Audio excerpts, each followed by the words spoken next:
Baik. Jadi macam tu, zaman Nabi SAW langsung tidak dibantu oleh apa teknologi, tetapi Nabi tetap buat kerana hukum hudud buat, tetapi untuk menjalankan dia adalah mengikut kepada tetap dijalankan dan sebagainya. Kerana hukum hudud itu bukan untuk sebenarnya menghukum sangat, tetapi lebih untuk gertak. Dah tentu orang tak berani nak buat. Dah tentu, kerana terpaksa ikut prosedur yang ketat juga. Apa dia contohnya? Orang yang berzina kena 4 orang saksi. Betul? Tak ada 4 orang saksi, tak boleh buat hukum hudud. Apa tujuan 4 orang saksi? Memang kalau ikut logik akal kita, mana ada orang berzina depan 4 orang? Buat free show depan orang. Betul tak? Kita berzina, na'udzubillah. Mika main sini, tunjuk. Aku nak buat projek dengan orang ni. Mika tengoklah ya, ambil video apa semua. Mana ada bodoh lah macam tu. Sebab itu Islam meletakkan 4 orang saja baru boleh jatuh hukum hudud. Supaya mana-mana kesaksian yang sama-sama, mana-mana hukuman yang nampak sama-sama. Dia kata orang tuduh dia berzina, baik, tapi dengan 4 orang saksi. Tak ada, dia kata kami cuma ada video dengan apa ada dia. Video tak ada telinga, video tak ada otak, video tak ada akal, video tak ada apa. Sebab itu tak layak video tu jadi saksi. Jadi kena 4 orang saksi. Kalau tak ada 4 orang saksi, maka jatuhkanlah hukum ke arah hukum ta'zir. Hukum ta'zir iaitu hukum yang tidak terdapat dalam Quran dan hadis, ianya ditentukan oleh pemerintah. Sama ada nak hukum dengan cara denda, ataupun dengan cara bayar denda, ataupun dengan cara hukuman penjara, ataupun khidmat masyarakat terpulang kepada sultan pemerintah yang sedia ada. Itu dipanggil hukum ta'zir. Yang kita hari ini, kita tak buat hudud, tetapi kita utamakan ta'zir lebih daripada hudud. Yang 3, 5, 6 tadi, itulah ta'zir. Tetapi kita tak nak buat hudud dulu. Muslimin dan muslimat dan rahmati Allah. Sama juga dengan orang yang kena potong tangan.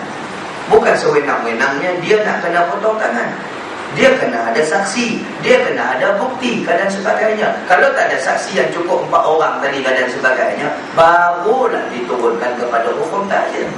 Muslimin dan muslimat dan rahmati Allah. Contohnya, barang yang kena curi itu juga ada dia punya syarat-syaratnya.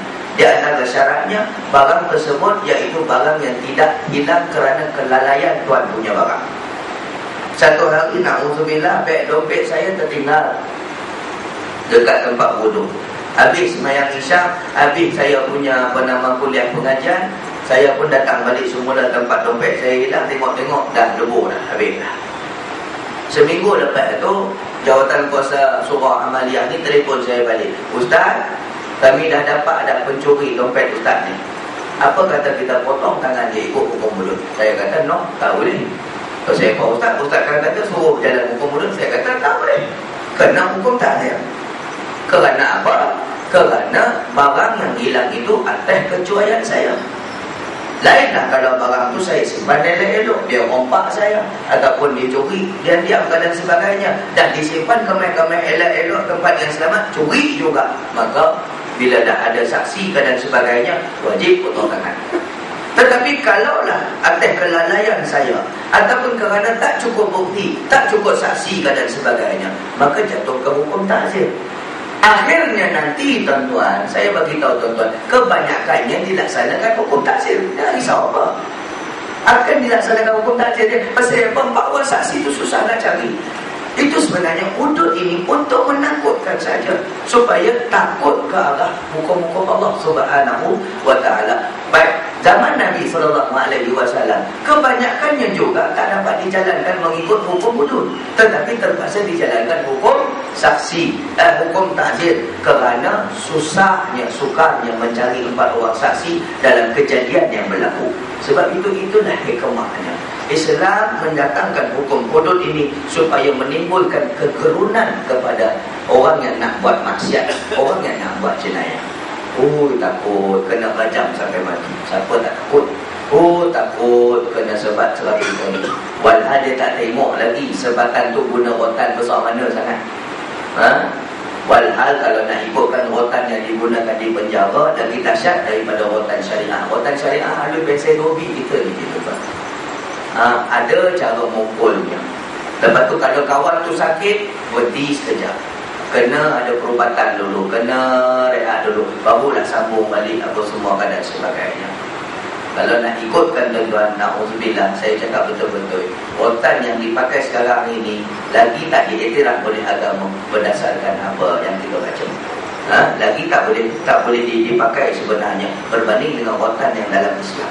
Sebab Islam bukan nak seksa, Islam sebenarnya nak didik jiwa.